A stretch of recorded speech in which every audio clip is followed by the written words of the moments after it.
Hey guys, welcome to the Double O Podcast, episode 45. Solo podcast today. Skills couldn't make it. We are gonna talk about Witch Hat Atelier, the first 3 episodes. Well, I guess we could talk about the 4 episodes. I watched the 4th episode yesterday. The Invincible season 4. We'll talk about that. And then the top 5 live action shows from the 2020s. We'll even add Wistoria season 2 episodes 1 and 2 because I watched that as well. We'll squeeze that in there. So,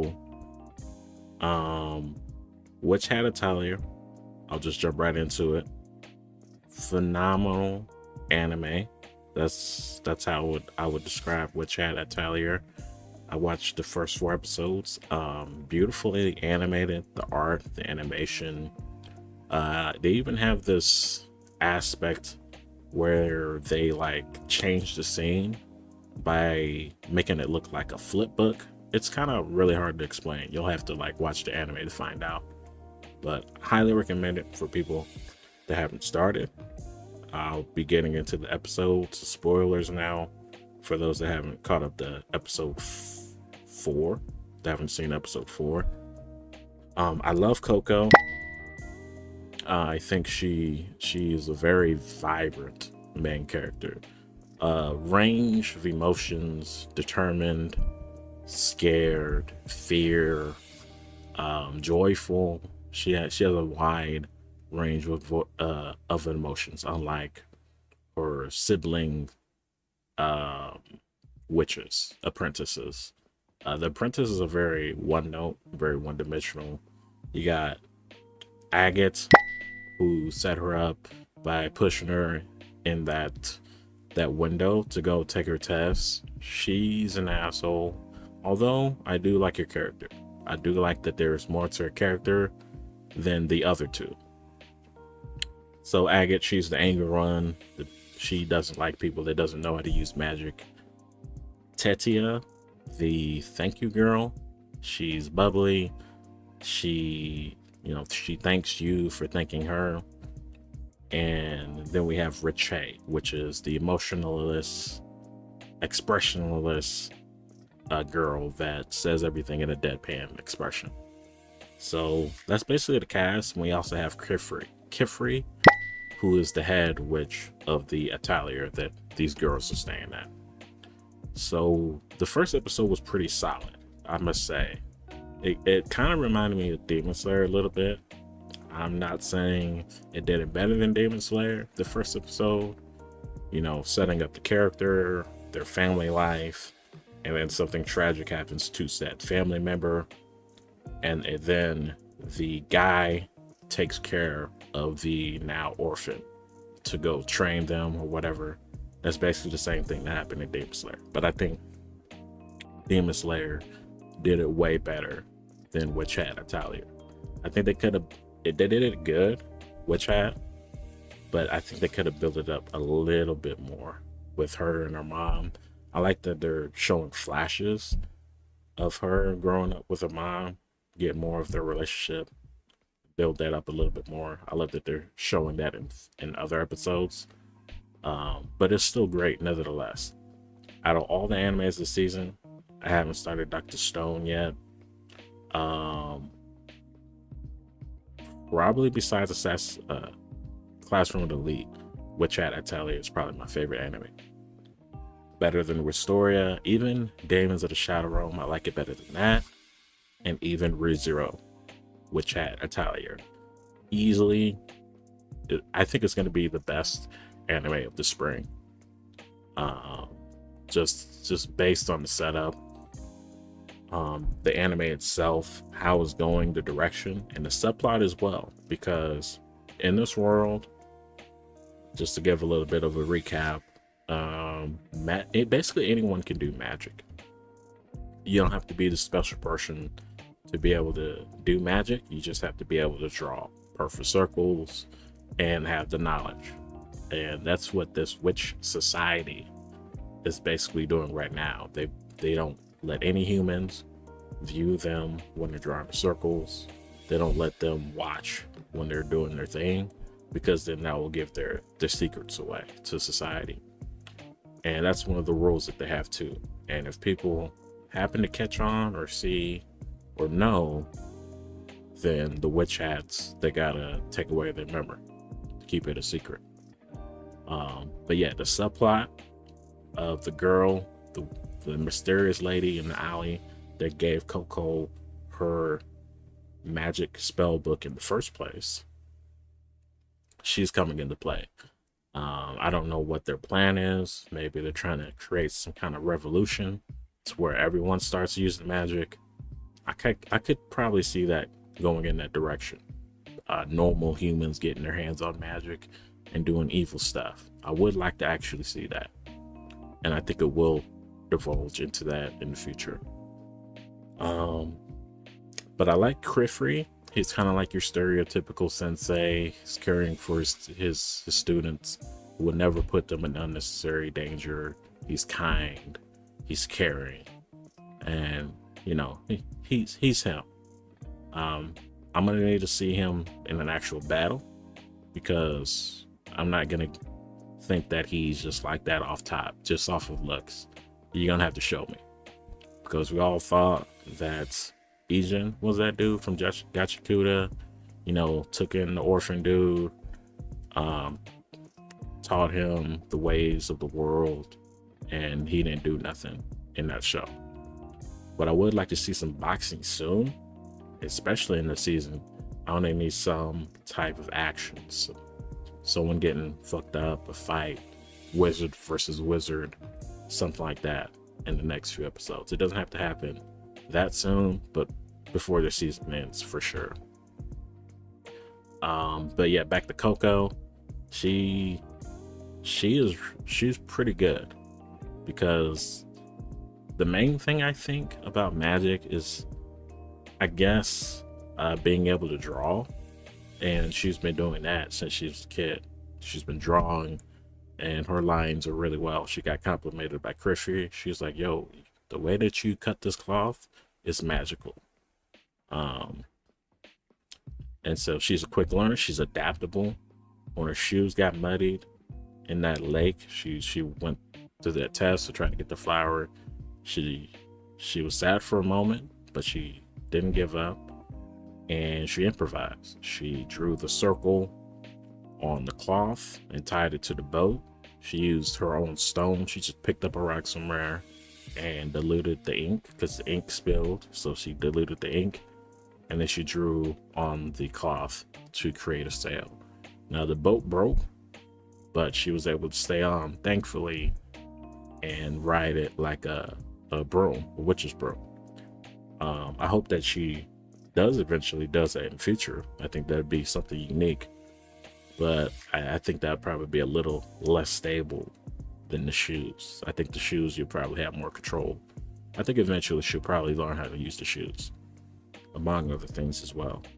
But yeah, this anime is heating up. Definitely my favorite so far, and I think it would definitely be the best anime of this spring. Well, I haven't started One Piece yet, but I think even better than One Piece. I think it would be. I think it's a top 5 for this year. Top 5 anime. So I'm saying that early on. So yeah, Witch Hat Atelier, 4 episodes in, definitely my favorite so far. There's some other animes that are getting good ratings. I forget what it's called, but we'll talk about it later. So, Wistoria, we'll move on to Wistoria, the first 2 episodes of Wistoria. Will, he's trying to get into the tower, and he got denied. He got denied going into the tower because of his professor's test. Professor's test basically said, what is magic? And since he's never used magic a day in his life, yeah, he's not going to be able to answer that question. So he failed.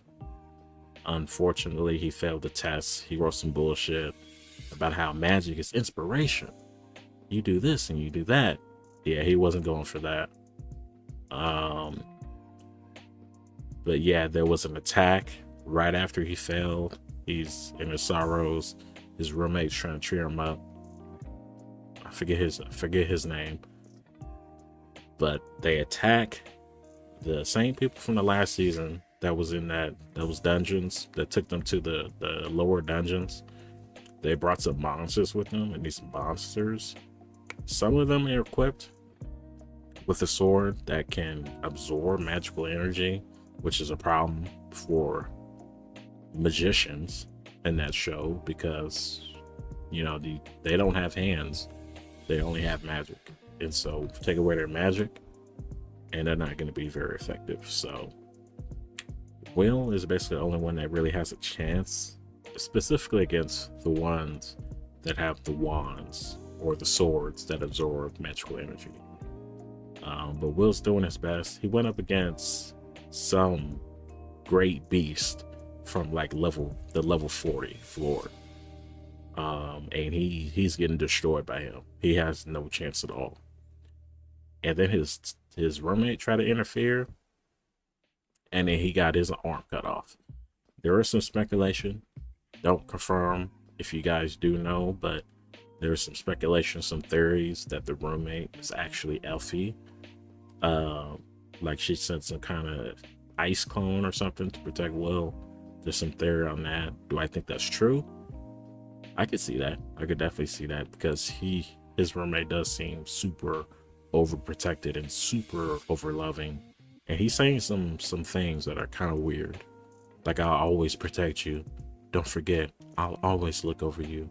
That's kind of weird thing to say if you're not Elfie's clone. So I believe that theory is true. We'll see. As for what's gonna happen next, I think Will's is gonna need a power up or something because the Magiavanders, they're pretty much on E because they use up almost all of their magical energy to rebuild the barrier that they do every year, once a year. So it's up to Will. It's up to someone. We'll have to see how these next few episodes pan out and how to get out of this crisis. Do I think Will get invited back to the tower if he helps and contributes to defending against this attack? He should. I don't think it will happen immediately, but I think there will be some debates, some meetings about how we might actually need some people that can use swords. Maybe later down the line, adding swords to the curriculum, because they find that it's necessary, and we can't just defend the city with just wands. The show's literally called Wand and Sword, so we might need to work together with people that can use swords like Will, and not be conceited and count them out just because they can't use magic. Even though this is a magic academy, you can't use magic. Why are you here? But shout out to the Wistoria. I thought it was going to be a little bit better, but hopefully it turns up a little bit more. But yeah, it's cool so far. Hopefully it gets a little bit better. So on to the next, we have Invincible season 4. This was the most impressive thing, and definitely the most impressive thing that I've seen this spring out of Daredevil Born Again season 2. Out of The Boys, Invincible is shining the brightest in my opinion. The first 4 episodes kinda felt like filler. It's not technically filler, since I'm pretty sure that people are saying that it comes from the comics, and in the comics there's a lot of recurring villains that we see time and time again. In terms of the show, this felt like filler for the first 4 episodes. There was one episode that highlighted Nolan with Alan going on an adventure to go find weapons that could defeat the Viltrumites, which was a little bit necessary, but I don't think we needed a whole episode dedicated to that. I thought that was kind of boring too. The Hell episode was okay as its own standalone episode that had nothing to do with the show, the current arc that's going on. I think the Hell arc was cool. It had some humor in there. It was a lighthearted episode that had nothing to do with the Vegemite War. But when they got back to the Vegemite War, that's when things started to turn up. Nolan and Mark. Nolan went back to his old house to ask Debbie, to tell Debbie about what's going on, about how they have to fight the Viltrumites. And then Oliver wants to come too. I don't know why Oliver wants to come on these adventures. Oliver, I still don't know how strong Oliver is, because I don't even know if he's still, I don't even know if he's stronger than season 1 of Invincible, season 1 Mark. I still don't even know if he's on that level. He's definitely strong for sure. Is he the second strongest after Mark, not including Nolan on Earth? He might be, but he just doesn't have the experience. He has a long way to go before he's able to be effective in these top battles. This is the top battles. He just can't be in these battles because he didn't do anything in the first in kind of invasion that happened with Conquest. He didn't do anything there, and then in this battle too, he didn't do anything in this battle. So Thrag is that dude. I was not expecting him to be that strong. Like he scares me. Like, he can do literally whatever he wants. And I didn't know he was like that. I thought he was a pushover when they attacked the Coalition's planet with the Viltrumites, and the Viltrumites was getting fucked up, and they pushed him back. And then when that skull fell from the ship and then Thrag went to go protect it, I thought he looked pretty weak there. But he proved me wrong when they actually went to go attack. Before that, Debbie had to let Oliver go. And then Eve as well. We'll get to Eve later, but basically, she should have told Mark that she was pregnant, like way before he left. She had so many opportunities, plenty of time. But we'll get to that later. So we go to the first fight, the first major battle, basically. Yeah, this is in space. Nolan, Mark, Battle Beast, Oliver, and the head dude for the Coalition. I forget his name. Thaddeus? He's there too. And they're holding their own. They got the space girl there too. And then they also have the alien that has the space gun that can basically shoot through anything. And the explanation that was given to us on why he was using it so sparingly and not just spamming it is that it goes basically forever and ever and ever. And he has to be careful about where he's aiming so he doesn't accidentally destroy a planet. I think every time he uses it, he is destroying a planet, because it just keeps going for infinity. It's eventually going to hit a planet, right? So he was actually very effective. He did way more than Oliver, the dude on the space gun. I think he killed like 2 Viltrumites, which is more than Oliver has done. I think the biggest thing Oliver has done in his entire career is taking out one of the Baller twins. That's all he's done in his superhero career. He hasn't done much on screen that we've seen. But he has to stop going after the big boys. Go after the Viltrumite. Don't go after their leader. Oliver went after Thrag, and he basically got bitch slapped. Got his jaw taken off. But Nolan, I don't know why Nolan is leading this. Sure, he's strong, but why is he in charge of the resistance? Like, he's not making the best decisions. I'm not entirely sure destroying their planet was a good plan. I'm not sure that was a good plan. Even the college dude was like, you blew up their entire planet? They had a choice. They didn't have to do that. I think that was a dumb plan. It was impressive though. They destroyed an entire planet, which we don't know the size of that planet. It could be 5 times bigger than Earth for all we know, or it could be relative. But yeah, Nolan and Mark, they was holding their own against the regular Vetramites. Then Thrag came in and just dragged everyone. Nolan, like, I thought he'd be able to do something. He's basically on the same level as Mark when it comes to Thrag. I think the first time, I don't know when it was, but he punched him and Nolan went all the way to the atmosphere. That was insane. He was still flying beyond that. He still didn't stop. I don't know who saved him, but he might have just kept going forever and ever if no one stopped him. Well, maybe not. He could fly. But yeah, what he did to Mark was scary. Mark would have 100% died. No one had any chance. Honestly, if it was Drag versus everyone, dude, I don't even think they could beat Thrag if they jumped him. Like, the whole resistance group that was in that space fighting, I don't even think they could beat Thrag. Like, I don't know what it is about this dude, but he has some kind of special power, man, to where he's just a badass. He didn't even flinch. He didn't even turn his eyes when that death beam from the space guy, when he shot at him. He shot like 3 beams. He didn't even move.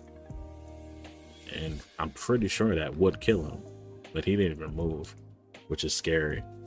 Thrag is a very scary guy. But let's talk about the hallucinations. After the battle, Oliver has to get patched up on a different planet, and Mark and Nolan have to return home with the worst possible news. We killed about 13 of them. 37 of them are alive, and we blew up their planet, and they have nowhere to go. So they might actually come here. Yeah, that's plan ever, right? But Mark is suffering hallucinations when he gets back. I did a little review on that episode on my TikTok and YouTube, but he's saying shit. It got me a couple of times, those hallucinations. And honestly, that whole episode of season 4 felt like a horror movie. I didn't know what was going to happen. I didn't know what was real. I was just waiting for Thrag to show up. And I know Thrag is going to show up because he is that dude. But before that, before we get to when he appeared in front of Mark, we got to talk about Eve. First of all, she got an abortion without telling Mark, and she had like at least 2 or 3 opportunities to tell Mark. She's like, it's just something I got to tell you. Never mind, maybe later. And then he left to go fight in the war, and then he got the abortion. She got the abortion done. Which Mark, honestly, I don't know what's up with the writing with Mark. He seemed more concerned about her than the baby. He didn't seem to care too much about the baby. I'm not gonna lie. He had more concern about leaving Eve alone to make that decision by herself. He didn't seem like he gave a shit about the decision itself, about her killing his child. But that was a weird little scene there. He was like, what'd he say? He's like, I left you here alone, Eve. I can't do that again. Like, he seems soft. Seems really softer. I don't like sad Mark. I don't like PTSD Mark. I hope he gets the help that he needs, and I hope he gets strong again mentally, because he's been going through it since Thrag is in this dude's nightmares for a good reason. His face isn't even twitching when you punch him. It's not bulging. It's not moving. He's not moving in a centimeter. That would scare me too. And then yeah, Eve needs to get into the gym for real. No fat shaming, but as a superhero, you cannot get fat. You cannot get fat as a superhero. We need you. The planet needs you. you arguably might be stronger than Mark. Like, we're gonna need your power to defend against these threats, these Viltrumite threats. But as for the actual encounter, the plan is devious, the plan is insane, and the plan is smart. Thrag's plan is very smart. Freaking take our time, repopulate, and whenever we feel like taking over, we're just gonna, do it. And there's nothing you guys can do about it because we'll have hundreds of thousands of Viltrumites on this planet. If they don't stop them soon, within the first 2 or 3 years, honestly, the Earth is eventually going to become a Viltrumite empire if they don't stop this early. Because like I said, eventually, once everyone's of age, few generations go by, now we have an army of 10,000 Viltrumites, and each of those Viltrumites can kill 1 million people. So they're going to be screwed if they let this happen and they let them breed, populate, and mature. It's going to be a problem. But the other thing is, are these children, are they all going to have Viltrumite attitudes? Because Mark is a Viltrumite, yes, but I don't know. I don't think that they're automatically going to have the Viltrumite attitude of wanting to just take over and kill humans. But it's possible that they may instill that in them, like Nolan failed to do. And I don't think it's actually necessary. I don't think everyone is necessarily going to get powers. Actually, yeah. I think yeah. Everyone that breeds is going to get powers. Because Mark's powers came, even though it came late, they still came. So I don't think there's going to be normal humans in in this breeding process. But yes, nice setup for season 5. I think season 5 is the last one. They're 100% going to need Monster Girl and Robot to fend this off. Like, you got one of the smartest guys on the planet, Robot. He's gonna have to conjure something up. They're gonna come into play at some point for sure, because I don't think this is gonna be enough to fend off the Viltrumites. The Coalition, the Guardians, Cecil, his little whatever he got stored in his closet, that ain't enough. They need Robot, they need Monster Girl. They need all the help they can get. They need all the help in the universe. Because 50 Viltrumites, or just 37 Viltrumites scattered across the universe, isn't that big of a deal. But 37 Viltrumites in one spot on one planet, it only takes 2 or 3 people, 2 or 3 Viltrumites to destroy the planet. Like, blow up the planet. And I'm pretty sure Thrag can blow up the planet by himself.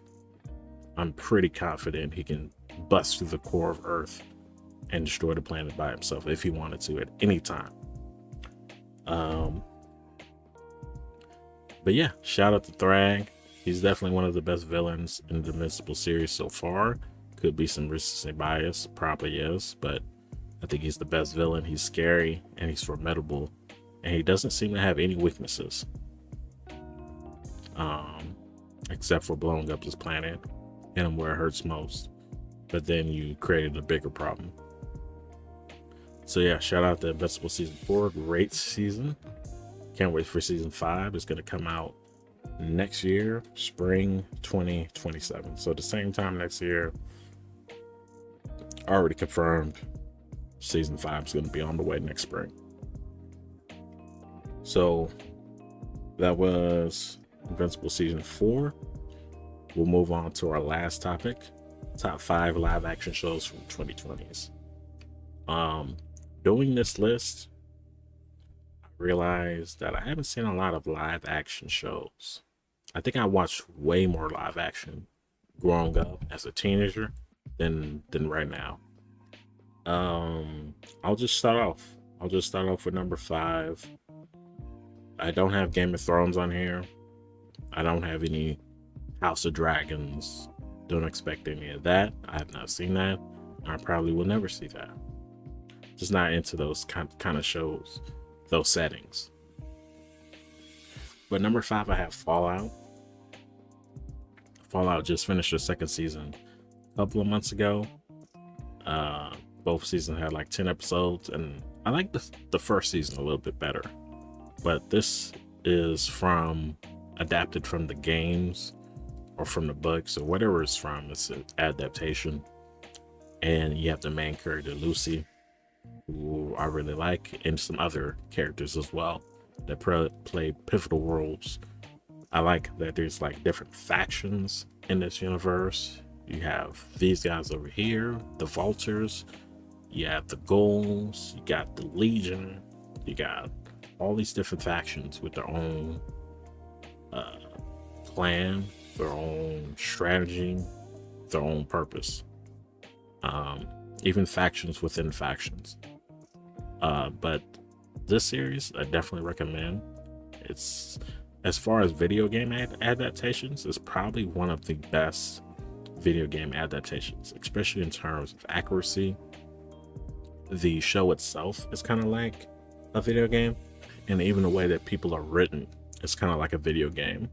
Like, some people are smarter, some people are brawlers, stronger, some people are charismatic. These characters are written with different characteristics. And then the main character, Lucy, I won't say too much about her, but she is I'll just say she's very gullible. She falls for a lot of stuff. Very naive and very kind until you push it to the limit. So that's my number 5, Fallout. Number 4, I have Wednesday. I was not expecting Wednesday to be on this list, but looking through the shows, Wednesday is definitely a quality show that I would recommend. It's kind of like a school. It's a school for misfits, so kind of similar to Umbrella Academy a little bit. You have different groups in that show as well that has different like powers, abilities. You have people that are werewolves. You have people that have different powers, different abilities. There's this one guy who he takes off his hat and he can turn people to stone, people with his hair, because his hair is snakes. He has like Medusa powers. But like different people like that. It has cannot remember her name, but the girl that plays Wednesday Addams, I can't remember her actress name, but she's phenomenal, and the other cast is phenomenal as well, and the story is put together well as well. I like the plots of season 1, like the plot of season 2. I didn't like the main villain of season 2. I think it was way too cartoony. That's all I'll say about that. But I do recommend this. Season 3 should be coming as well. So number 3, I have Severance. Severance, 3 seasons in, started in 2022, and this show's a trip. From the first season to the concept, I think it has the best concept out of any show in the 2020s. Basically, the people in the show went through a program called the Severance Program.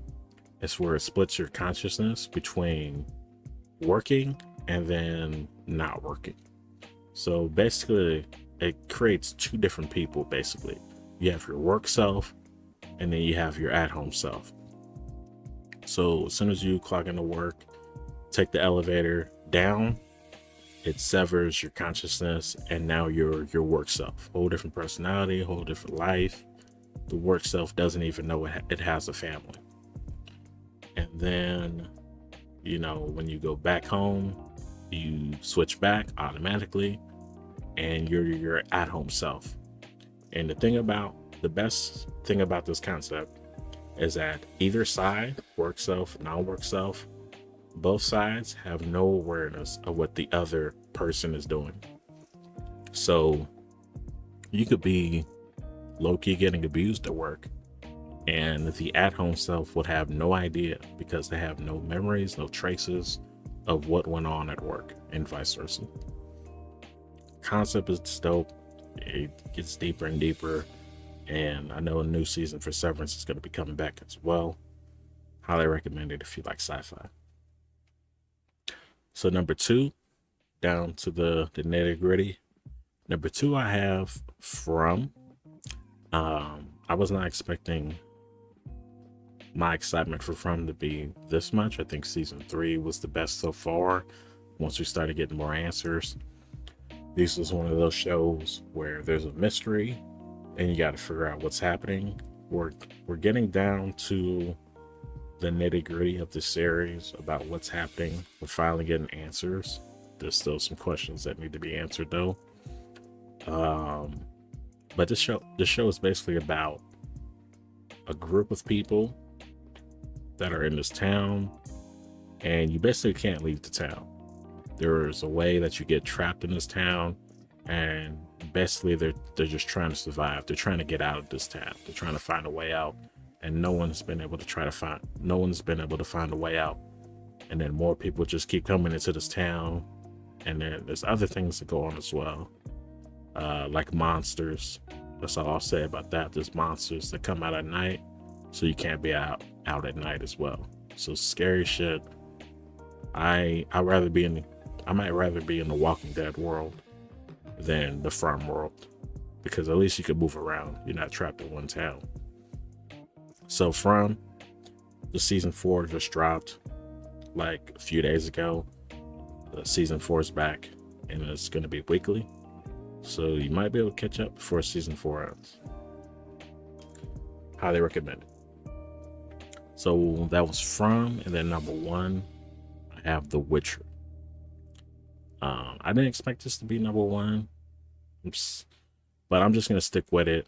It's off the strength of the first 3 seasons with Henry Cavill. I haven't seen much of Henry Cavill in other roles, so he's my favorite in this series. This is my favorite Henry Cavill role. I didn't see him in Batman vs Superman. I didn't watch that movie, and I didn't see the movie before that, Man of Steel or something. I never saw that. So this is the first time seeing Henry Cavill on screen for an extended amount of time. And the reason why I mess with this series heavy is because it got me more into the game. So I played the game before, then I watched the series, then I went back to the game, played it some more. Playing the game got me more back into the series, and it just kept going back and forth. My love for the series just kept growing stronger and stronger. Going from the game to the show to the game, finishing the game, going to the show. And I just kept loving this series more and more. Will I see season 4?